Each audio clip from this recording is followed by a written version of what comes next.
విచ్చేసిన అతిథులందరికీ కూడా పేరు పేరున స్వాగతం. అలాగే ఒక ఫోన్ కాల్ అడగగానే ఎన్నింటికి రావాలి అన్న ఒకే ఒక్క మాట, అంతా మించి ఏం లేదు. నా సోదరుడు Anil, thank you so much. ఈరోజు అనిల్ రావటం వల్ల ఈ సినిమాకి ఇంకా కొంతమందికి, ఇప్పటిదాకా ఎంతమందికి రీచ్ అయిందో ఇంకా కొంతమందికి గట్టిగా రీచ్ అవుతుంది. అది అందుకే కొంచెం గెస్ట్లు వస్తే సినిమా ఇంకా వెళ్తుందని ప్రొడ్యూసర్ ఆశపడతాడు. కంటెంట్తో పాటు ఇది కూడా చాలా ఇంపార్టెంట్. ఇంకా నా విషయానికి వస్తే, నేను చిన్నప్పటి నుంచి నాకు ఆ డప్పు సౌండ్ వింటే ఒళ్ళు పొంగిద్ది, ఆగదు, అస్సలు ఆగదు. అమ్మతోడు నేను అన్నీ మర్చిపోతా, అసలు నేను ఆగలేను. చిన్నప్పుడు ఊర్లో మాకు సముద్రయ్య అని ఒక అతను ఊళ్ళో ఏది జరిగినా డప్పేయటానికి వచ్చేవాడు. తప్పెట అంటాం మేము, తప్పెట వేసుకొని వచ్చేవాడు, అన్నీ అనౌన్స్ చేసేవాడు. అతనితో పాటు వెనకాల పరిగెత్తుకుంటా డ్యాన్స్ వేసుకుంటూ వెళ్ళేవాళ్ళం. అది నరనరాల్లో జీర్ణించిపోయింది. సో అందుకే ఎవరిని ఇబ్బంది పడి ఉంటే సారీ. మా సినిమా కూడా దండి, ఏం పర్వాలేదు, ఈ సినిమా కోసం ఆ మాత్రం చేయొచ్చు. దండోరా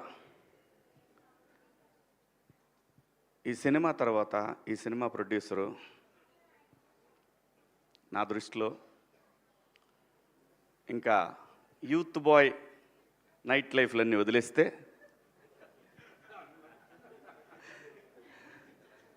చాలా చాలా చాలా చాలా టేస్ట్ ఉన్న, ఆ పేర్లు ఉన్నవాళ్ళే, ఆ బెనర్జీ అనే పేరు ఉన్నవాళ్ళు, వాళ్ళ వైబు, వాళ్ళ థింకింగు.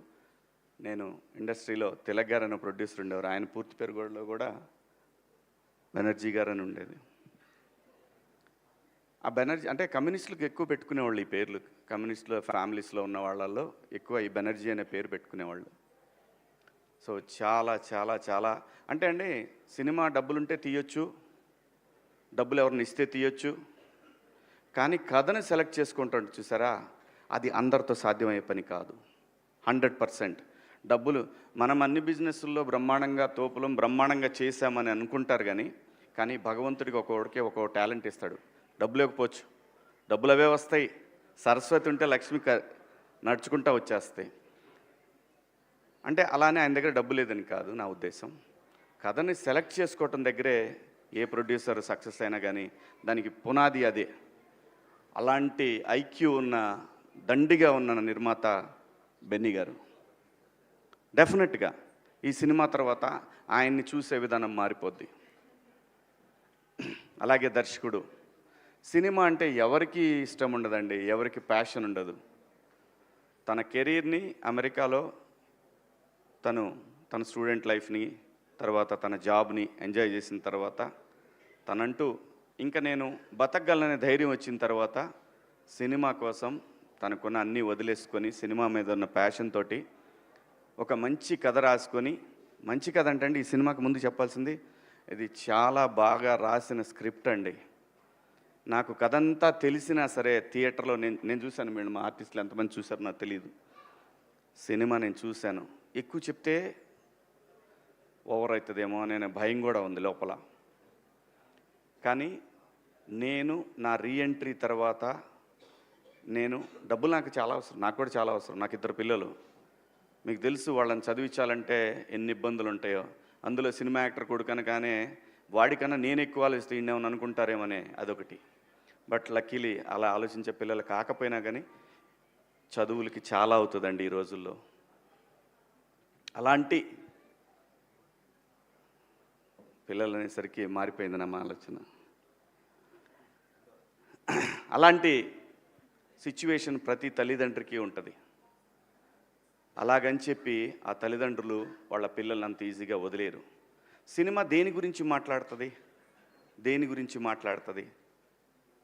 అనే దాన్ని నాకు తను స్క్రిప్ట్ చెప్పినప్పుడు ఒక క్యారెక్టర్ కనెక్ట్ అయ్యానండి. నేను ఒక క్యారెక్టర్ కనెక్ట్ అయ్యాను. నా పాత్ర చాలా బాగుంది, సినిమా నా చుట్టూనే తిరుగుతుంది, కానీ అప్పటికి టెంప్ట్ అవ్వాల నేను. ఎందుకంటే నేను ఇండస్ట్రీకి వచ్చి రీఎంట్రీ మళ్ళీ వచ్చిన తర్వాత ఆ డబ్బులు అనే పదాన్ని పక్కన పెట్టి 13 సంవత్సరాలు నేను సర్వైవ్ అయ్యాను.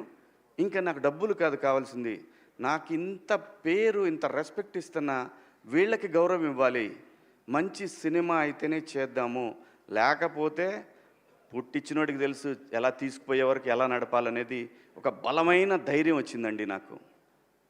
అలా అతను చెప్పిన ఆ కథని విన్న తర్వాత, నేను బిగ్ బాస్ హౌస్ నుంచి వచ్చిన తర్వాత, నా 90s రిలీజ్ అయిన తర్వాత నేను ఫస్ట్ ఒప్పుకున్న సినిమా కూర్మనాయక. అది చాలా గ్రాఫిక్స్తో ఉన్న సినిమా, ఒక నెగిటివ్ క్యారెక్టర్ నాది, నాకు బాగా నచ్చిన కథ అది. దాని తరువాత కోర్టు కాదండి నేను ఒప్పుకుంది, ఈ సినిమా.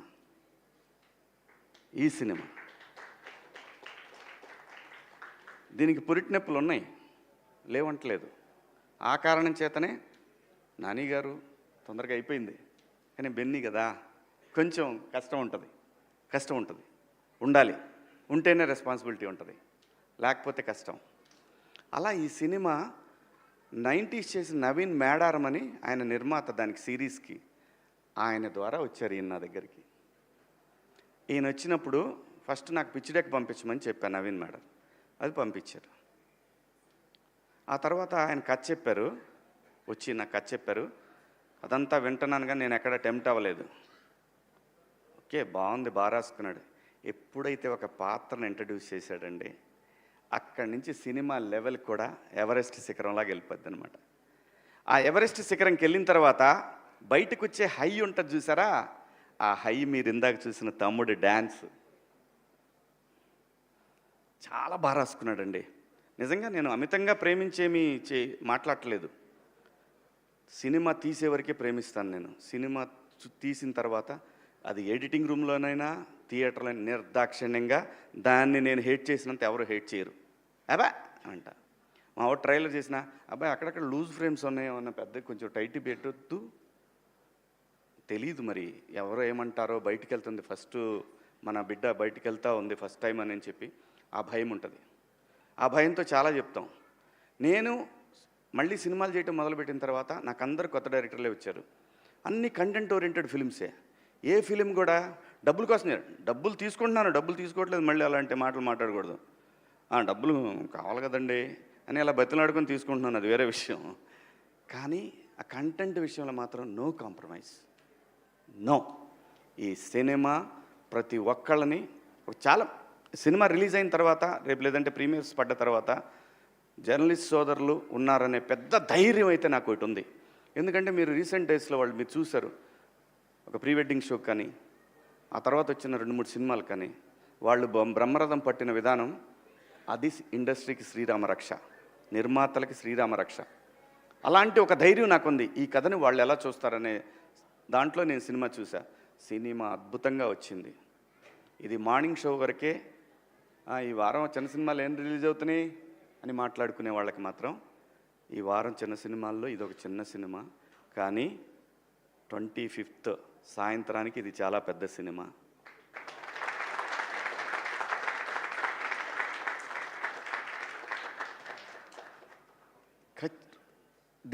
అంటే ఏ రేంజ్ అనేది నేనేమని చెప్పడానికి, అందరికీ నచ్చే సినిమా, 10 మందికి చెప్పే సినిమా. ఇందాక అనిలు నేను ఒక విషయంలో మాట్లాడుకున్నప్పుడు, ఈ సినిమా మనం మన తాతల నుంచి చూస్తున్నాము, మన నాన్నని చూసాము, మనము చూసాము, మన తర్వాత జనరేషన్స్ ట్విట్టర్లో కులం గురించి కొట్టుకునేది చూస్తున్నాము. ఎన్ని తరాలైనా మారిన ఈ అంశాన్ని ఏదో ఒక తరం వదిలేస్తానే దాంతో ఈ తరం ఫైట్ చేయాల్సిందే తప్పదు. ఆ కులం గోడ చుట్టూ ఉన్న ఒక మ్యాజిక్ ఉంది ఈ సినిమాలో. ఆ మ్యాజిక్ని ఫస్ట్ డే కాపీ చూసేటప్పుడు నేను సినిమా అంటే ఈ సినిమా తర్వాత నా రెమ్యునరేషన్ ఎంత పెరిగి దాంతో కాదు, నా జడ్జిమెంట్, నేను మళ్ళీ సినిమాలకు వచ్చే కదా, నా జడ్జిమెంట్ కరెక్ట్గా ఉందా లేదా అనేది తెలుసుకోవడానికి నేను చేసే ప్రయత్నంలో డైరెక్టర్ గారిని అడిగాను, మురళి గారు మీకు ఒక ఆత్మ ఉంటుంది, సోల్ మీద మీకు మాట చెప్పుంటుంది. ఫస్ట్ టైం నువ్వు సినిమా చూసుకున్నప్పుడు చెప్తుంది. ఏ డైరెక్టర్కైనా సరే, అది ఫెయిల్యూర్ అయినా హిట్ అయినా ఏ డైరెక్టర్కైనా ఒకటి అనిపిస్తుంది. మీరు నాకు చెప్పిన కథని ఒక 75% తీశారా? ఇది ఎందుకు అడిగానంటే యాక్చువల్ 50 తీస్తే చాలు ఈ సినిమాకి.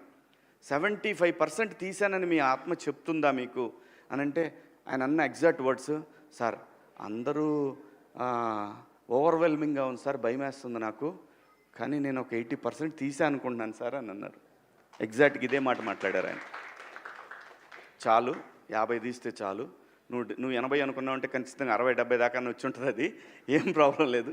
చాలా మంచి సినిమా తీశాడండి. ఇలాంటి సినిమా మీరు ఆదరించాలా వద్దా అనే విషయం ప్రేక్షకులది. అడగాల్సిన బాధ్యత మాది. అలాగే మీడియా మిత్రులు మరొకసారి ఖచ్చితంగా అడగాల్సిందే. అలాగే ఈ సినిమాలో పనిచేసిన టెక్నీషియన్స్ వెంకట్ గారు కానివ్వండి, సృజన తను కానివ్వండి, మార్క్ రాబిన్ గారు కానివ్వండి, అలాగే ఈ సినిమాకి పనిచేసిన ఎడ్వర్డ్ ద టోపీ మ్యాన్ చాలా చాలా చాలా కష్టపడ్డాడండి తను కూడా. అంటే ఆర్టిస్టుల్ని ప్రొడ్యూసర్ని మేనేజ్ చేయటం అంత ఈజీ కాదు. చాలా చాలా డీసెంట్గా డిగ్నిఫైడ్గా బిహేవ్ చేసి సినిమాని ఎక్కడా కూడా తగ్గకుండా నీట్గా ఒక కాపీ దాకా వచ్చేటట్టు పనిచేసి తను కానీ, మేనేజర్గా పనిచేసిన మా రెడ్డి గారు కానీ, ఇలా అందరూ ప్రతి ఒక్కళ్ళు అండి మా ఆర్టిస్టులు అందరూ, సుబ్బారావు గారు, మిగతా మా రాఘవేంద్రరావు గారు, జూనియర్ రాఘవేంద్రరావు గారు, అందరండి. ఇతను చూస్తే కోపం వస్తుంది, మీకు చంపేద్దాం అనిపిస్తుంది రేపు సినిమాలో. అలాగే ఆయన సుబ్బారావు గారిని చూసిన మిత్రులు, ఆయన్ని చూసిన, ఇదిగో ఇతను చూస్తే ఇతను కనపడితే ఎక్కడ కనపడతాడని అడుగుతారు. ఉంది, చాలా మ్యాటర్ ఉందండి సినిమాలో. చాలా బాగా తీశారు సినిమాని.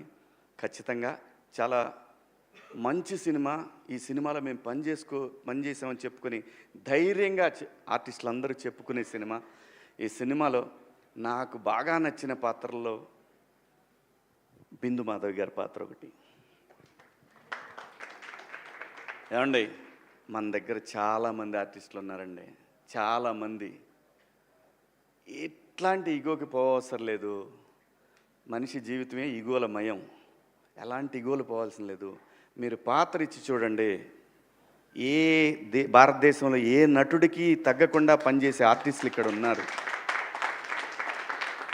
బయట భాషల్లో వాళ్ళు బాగా చేయరని కాదు, వాళ్ళు మంచి ఆర్టిస్టులు కాబట్టే మన వాళ్ళు పెట్టుకుంటున్నారు. నేను ఎవరిని కూడా, ఇక్కడ భాషా భేదాలు లేవు, కానీ ఇక్కడ బోల్డ్ టాలెంట్ ఉందండి.